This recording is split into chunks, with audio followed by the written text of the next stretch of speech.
On va donc voir qu'est-ce qu'est la foi selon la parole de Dieu, mais on va aussi voir quelle est la différence entre ceux qui disent qu'ils ont la foi et ceux qui ont vraiment la foi. Si je me tais, oh, j'apprends. Bonjour à tous, je suis le frère André de l'Église des Saints de Toulouse. Aujourd'hui, on va parler d'un sujet encore important. C'est quoi la foi? On va se rendre compte qu'il y a plusieurs catégories de personnes. Ceux qui disent qu'ils ont la foi, ceux qui ont la foi et ceux qui se demandent c'est quoi la foi.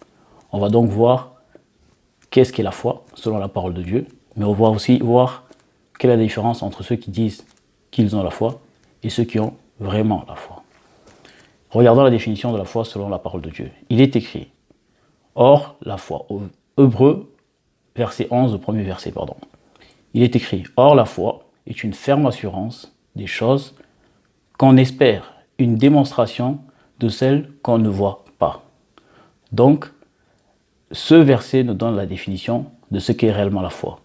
Or, nous savons que dans la foi chrétienne, la foi que nous avons, la ferme assurance que l'on a, c'est de pouvoir espérer rentrer dans le royaume des cieux, royaume de Dieu, en ayant la foi en Jésus-Christ. C'est ça, l'assurance, une ferme assurance des choses que l'on espère. C'est une espérance que nous avons, que nous ne voyons pas, mais que nous espérons par le biais de Jésus-Christ, ok? Qui est du coup celui qui nous amène à la foi.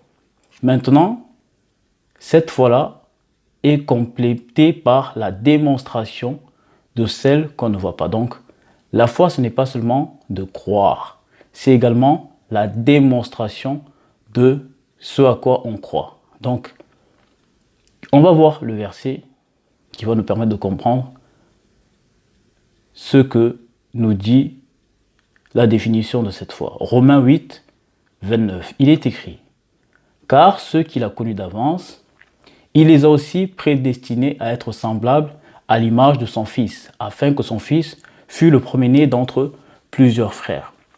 Ça veut dire que la foi, en réalité, c'est certes d'avoir l'espérance et l'aspiration de pouvoir rentrer dans le royaume des cieux par la foi en Jésus-Christ, mais c'est aussi le fait de devenir semblable à l'image de Jésus-Christ, parce que c'est ça, c'est ce à quoi Dieu a prédestiné ceux qu'il a choisis et ceux qu'il a prédestinés pour entrer dans le royaume des cieux. C'est pourquoi il est écrit que ceux qu'il a connus d'avance. Donc, il les a aussi prédestinés à être semblables à son Fils. Donc, son Fils, c'est Jésus. Afin qu'il fût le premier-né d'entre plusieurs frères.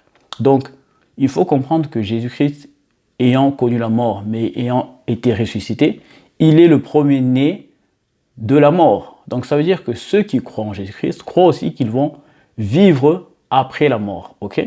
Donc, c'est ça la foi. C'est de croire que on va vivre avec le Seigneur dans le royaume des cieux, même après notre mort, mais également, nous allons être héritiers de ce royaume-là. Mais pour hériter de ce royaume-là, ce verset nous dit qu'il faut être semblable à son Fils Jésus-Christ. Et du coup, Jésus-Christ, nous voyons que lui-même, étant pourtant Dieu, ok, étant l'image de Dieu sur terre, pourtant, il est venu non pas pour faire sa volonté, mais il est venu pour faire la volonté de son Père. Parce qu'il a dit, je suis le chemin. Ok? Et lorsqu'il est venu, étant le chemin, il est venu pour montrer aux hommes ce qu'il fallait faire pour entrer dans le royaume des cieux. C'est pourquoi il a dit à ses disciples, il a dit, je m'en vais auprès du Père, vous savez où je vais et vous en connaissez le chemin. Et l'un des disciples a dit, mais Seigneur, nous ne savons pas où tu vas, comment en connaîtrions-nous le chemin? Il leur a dit, vous savez c'est quoi le chemin, je suis le chemin. Okay? Donc le Seigneur étant le chemin, il a lui-même montré ce qu'il fallait faire. Regardons dans Jean 15, il est écrit au verset 9. Jésus qui parle, il dit, comme le Père m'a aimé, je vous ai aussi aimé, demeurez dans mon amour. Si vous gardez mes commandements, vous demeurez dans mon amour, de même que j'ai gardé les commandements de mon Père et que je demeure dans son amour. Donc, la foi, c'est de demeurer dans les commandements de Jésus, afin de demeurer dans son amour. Donc, la foi ne s'arrête pas au fait de dire qu'on a la foi, mais c'est aussi démontrer par nos œuvres, par nos attitudes, que nous avons cette foi-là et que nous sommes, comme l'a dit Romains 9, semblables au Fils, semblables à Jésus. Donc pour cela, il faut également nous-mêmes garder les commandements du Seigneur Jésus-Christ, comme lui-même a été un modèle et qu'il a gardé les commandements de son Père et qu'il est demeuré dans son amour. Du coup, qu'est-ce qu'il faut faire une fois que nous avons cette espérance et ce désir de lui être semblable? Jésus dit ce qu'il faut faire. Il le dit dans Marc 16, lorsqu'il va quitter ses disciples. Il leur dit dans Marc 16, au verset 15, il leur dit « Allez par tout le monde et prêchez la bonne nouvelle à toute la création. Celui qui croira et qui sera baptisé sera sauvé, mais celui qui ne croira pas sera condamné. » Donc, il dit ce qu'il faut faire maintenant pour également hériter du royaume des cieux. Il dit qu'il faut croire, mais également être baptisé, afin d'être sauvé. Mais celui qui ne croira pas sera condamné. Donc, ici, on voit que si on veut rentrer dans le royaume des cieux, en disant que nous croyons, il faut également appliquer ce commandement qu'il a donné. C'est-à-dire croire, mais également être baptisé, afin d'être sauvé. Ça veut dire que une personne qui dit qu'elle croit, mais elle s'arrête à croire sans être baptisée, il est écrit que quelque part, elle sera condamnée parce qu'elle n'a pas fait les deux choses, c'est-à-dire croire et être baptisée pour être sauvée. Parce qu'il est écrit, mais celui qui ne croira pas sera condamné. Une personne qui dit qu'elle croit, mais qu'elle ne va pas au bout des choses, c'est-à-dire croire et être baptisée, elle va être condamnée parce qu'elle s'est arrêtée au fait de croire. Elle n'a pas accompli tout le commandement. Or, la parole, il faut accomplir tout le commandement selon le modèle. Ok? On va voir dans 1 Pierre 3, 21. Regardons la définition du baptême. Le baptême est important. Pourquoi? Parce qu'il est écrit que le baptême, 1 Pierre 3 au partir du verset 21, il est écrit « Le baptême est un engagement d'une bonne conscience envers Dieu et qui maintenant vous sauve, vous aussi, par la résurrection de Jésus. » Donc, le baptême, c'est un engagement d'une bonne conscience envers Dieu. Donc, une personne qui dit qu'elle a la foi, qu'elle croit, mais qui n'a jamais été baptisée, en réalité, ce n'est pas une réelle foi, parce qu'elle ne s'est pas engagée avec le Seigneur. Ce n'est pas moi qui le dis, c'est cette écriture qui nous dit que le baptême est un engagement d'une bonne conscience envers Dieu. Donc, une personne qui dit qu'elle a la foi, elle doit être baptisée. Sinon, sa foi, elle est vaine. Sinon, sa foi, elle est vaine. Pourquoi? Regardons encore dans Jean 3.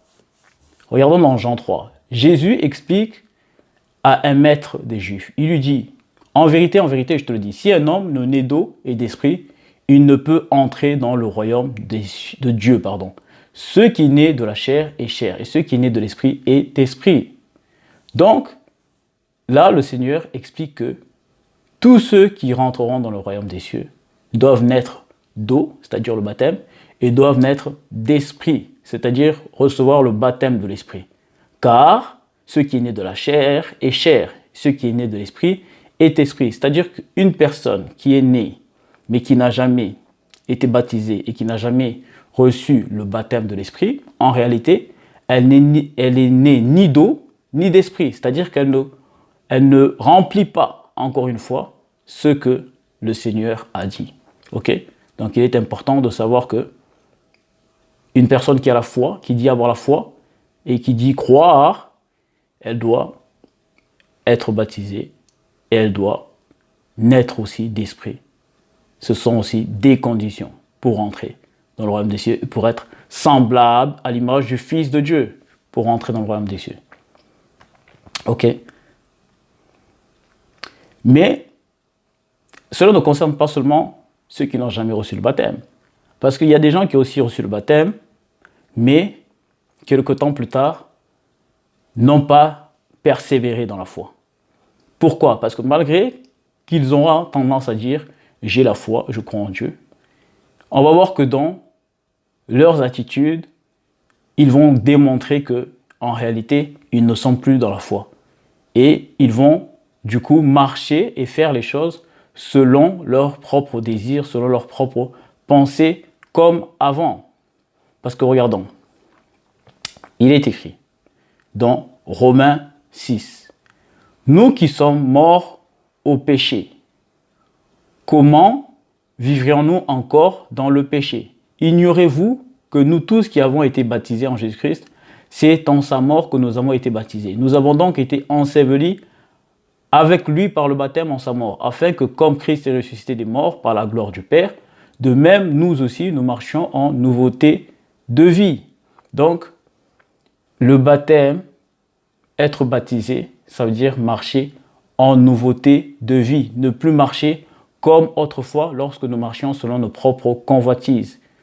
Le verset 12 nous dit que le péché ne règne donc point dans votre corps mortel et n'obéissez pas à ses convoitises. Ne livrez pas vos membres au péché comme des instruments d'iniquité, mais donnez-vous vous-même à Dieu comme étant vivant des morts que vous étiez et offrez à Dieu vos membres comme des instruments de justice.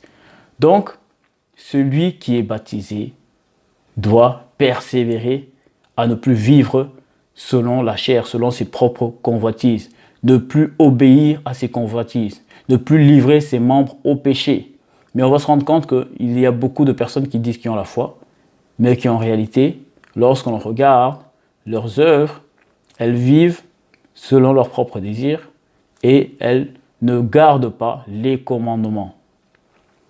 Et regardons maintenant qu'est-ce qui est écrit dans Hébreux 10 par rapport aux gens qui ont reçu la foi et qui ont commencé à vivre dans la foi et qui ont abandonné quelque part la foi parce qu'ils ne vivent plus seulement en gardant les commandements, mais ils vivent également selon leur propre penchant aussi, parce qu'ils n'honorent pas toute la parole. Et regardons ce qui est écrit par rapport à ces personnes.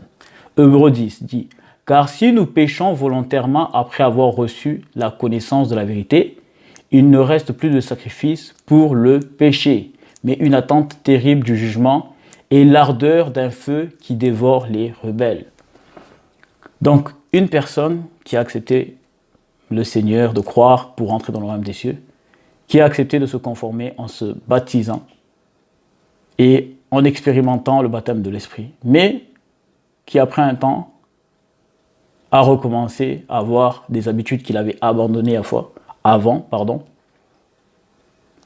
Ce verset nous dit que après qu'il ait eu la connaissance de la vérité et qu'il ait volontairement recommencé à vivre selon ses propres penchants, c'est-à-dire dans le péché, parce que lorsqu'on ne fait pas la volonté du Seigneur, forcément, on va vivre dans le péché. Donc, il dit qu'il n'y a plus de sacrifice pour les personnes qui vivent de nouveau dans le péché après avoir reçu cette parole de vérité. Donc, il faut que les gens soient aussi avertis par rapport à ça. Ceux qui disent avoir la foi, mais qui ne vivent pas, qui ne vivent plus selon et conformément à la foi, mais qui persistent à dire que moi je crois, moi je serai sauvé. Ok. Maintenant on regarde on va regarder, oui, Romains 6 au verset 12 nous dit que le péché ne règne donc point dans vos membres, dans votre corps mortel, et n'obéissez pas à ses convoitises. Ok. On va voir qu'est-ce que nous dit Jacques. Jacques nous dit ça. Jacques 2, à partir du verset 14. « Mes frères, que sert-il un homme de dire qu'il a la foi s'il n'a pas les œuvres? La foi peut-elle le sauver ?» Donc, une personne qui dit avoir la foi, mais qui n'a pas les œuvres de cette foi ne peut pas la sauver. Pourquoi? Il est écrit au verset 18, « Mais quelqu'un dira, toi tu as la foi, moi j'ai les œuvres. Montre-moi ta foi sans les œuvres, et moi je te montrerai la foi par mes œuvres. » Donc, là on voit un contexte. Il peut y avoir une personne qui dit, moi j'ai la foi, et une autre qui est vraiment dans la foi.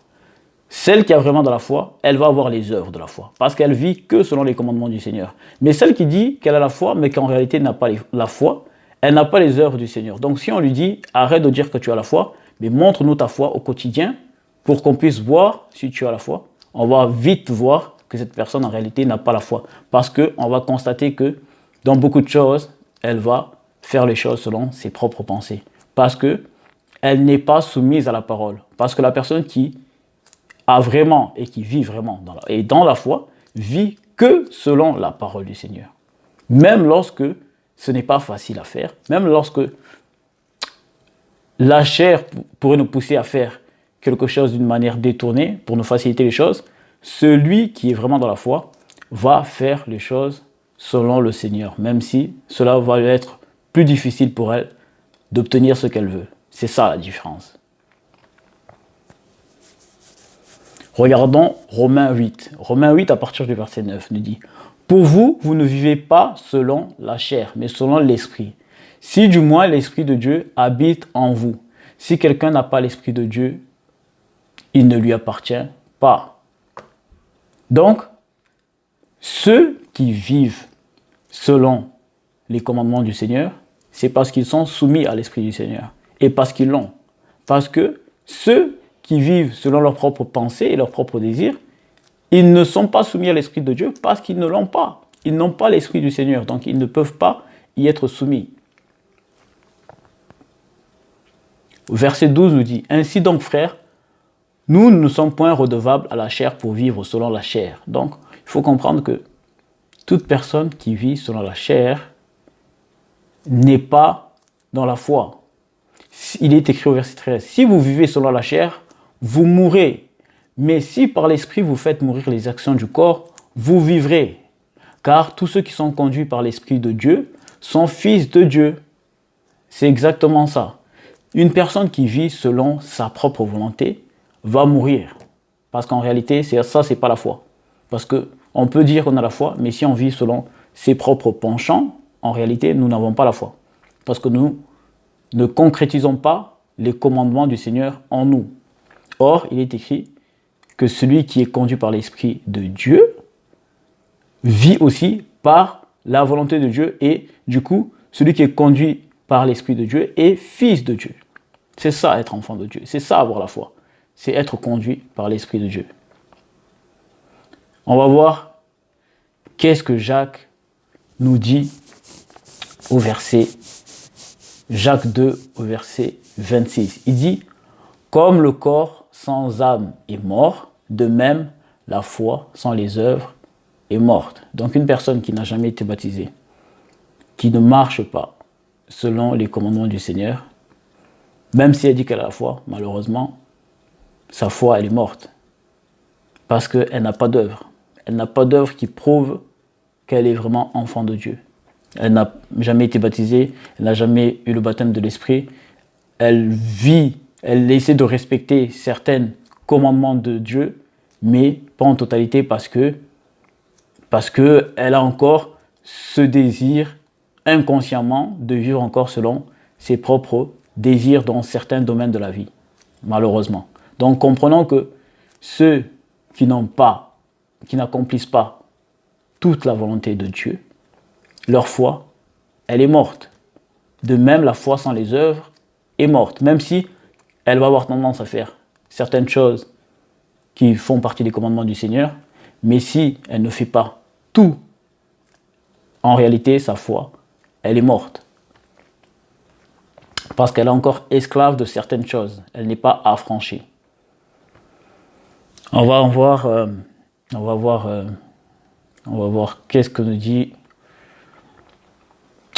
Parce qu'il faut savoir que ceux qui sont réellement dans la foi, le Seigneur, de même que lui-même a souffert, il a prévenu à ceux qui croient, donc du coup qui ont vraiment la foi. Il dit dans Jean 16, 33, « Je vous dis ces choses afin que vous ayez la paix en moi. Vous aurez des tribulations dans le monde, mais prenez courage, j'ai vaincu le monde. » Donc, là, le Seigneur Jésus prévient. Il dit que ceux qui croient en lui, ça ne sera pas que du bonheur, ça ne sera pas que de la tranquillité. Il y aura des tribulations. Et c'est là, malheureusement, qu'on peut vite voir quelles sont les personnes qui sont réellement dans la foi et ceux qui ne sont pas concrètement dans la foi, mais qui disent seulement qu'elles ont la foi.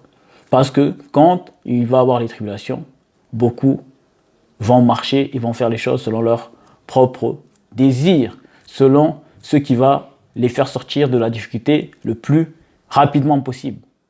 Et c'est ça qui fait la différence entre ceux qui disent avoir la foi et ceux qui ont vraiment la foi. Parce que ceux qui ont vraiment la foi, ils vont faire les choses selon ce que Dieu leur commande dans sa parole. Ils vont persévérer dans cela. Donc, il dit, vous aurez des tribulations dans le monde, mais prenez courage, j'ai vaincu le monde. Donc, ceux qui ont la foi doivent garder cette espérance-là. Il est écrit dans Jean 5, 1 Jean 5, car l'amour de Dieu consiste à garder ses commandements. Et ses commandements ne sont pas pénibles, parce que tout ce qui est né de Dieu triomphe du monde. Et la victoire qui triomphe du monde, c'est notre foi. Donc ceux qui vont réussir à traverser les tribulations par la foi, c'est eux qui en réalité sont enfants de Dieu. Parce qu'ils gardent les commandements. Il dit, car l'amour de Dieu consiste à garder ses commandements. Donc, ceux qui ont la foi gardent les commandements de Dieu, même dans les difficultés, même quand c'est dur, quand la parole est dure à appliquer, ils vont le faire parce qu'ils aiment. L'amour de Dieu consiste à garder ses commandements. Ce n'est pas de le dire, c'est de le faire. Et cela donne la victoire. Car il est écrit, et la victoire qui triomphe du monde, c'est notre foi. Pourquoi? Il triomphe de ces problèmes-là parce qu'il garde confiance en Dieu, même dans les difficultés, il garde les commandements du Seigneur. On va finir par ce verset qui dit, Romains 8, « Qui nous séparera de l'amour de Christ? Sera-ce la tribulation ou l'angoisse, ou la persécution, ou la faim, ou la nudité, ou le péril, ou l'épée ?» Et il dit, « Mais dans toutes ces choses, nous sommes plus que vainqueurs par celui qui nous a aimés. Car il a l'assurance que ni la mort, ni les anges, ni les dominations, les puissances, les hauteurs, la profondeur, ne pourra le séparer de l'amour de Dieu manifesté en Jésus-Christ. » C'est ça la foi véritable. C'est de continuer de croire et de marcher selon le commandement du Seigneur, quoi qu'il arrive. Donc, cette vidéo, encore une fois, aujourd'hui, c'était pour dire qu'il y a 3 catégories de personnes. Ceux qui se demandent c'est quoi la foi, ceux qui disent avoir la foi et ceux qui ont réellement la foi. Et on vient de voir ce qu'il en est exactement. Certains disent avoir la foi, mais ils ne l'ont pas parce qu'ils n'ont pas les œuvres. Même s'ils peuvent pratiquer et faire la volonté du Seigneur d'une certaine manière, mais ils ne la font pas totalement parce qu'ils ne sont pas vraiment affranchis. Okay? Et ceux qui sont vraiment dans la foi, c'est ceux qui ont été baptisés, ceux qui ont eu le baptême de l'Esprit et ceux qui persévèrent dans l'enseignement. Parce que Acte 2 nous dit que ceux qui ont cru, ils ont demandé à Pierre, que ferons-nous pour être sauvés? Il leur a dit, répentez-vous et que chacun puisse avoir le baptême pour le pardon de ses péchés. Et après avoir reçu le Saint-Esprit, il est écrit qu'ils avaient persévéré dans l'enseignement des apôtres. C'est ça, un enfant de Dieu persévère dans l'enseignement de Dieu, persévère pour avoir la vie éternelle jusqu'à la fin. C'est ça la foi. Donc, j'espère que ce message et cette vidéo pourra servir à une personne, pourra éclairer une personne par rapport à sa situation. Vraiment, je ne juge personne. Je ne juge personne.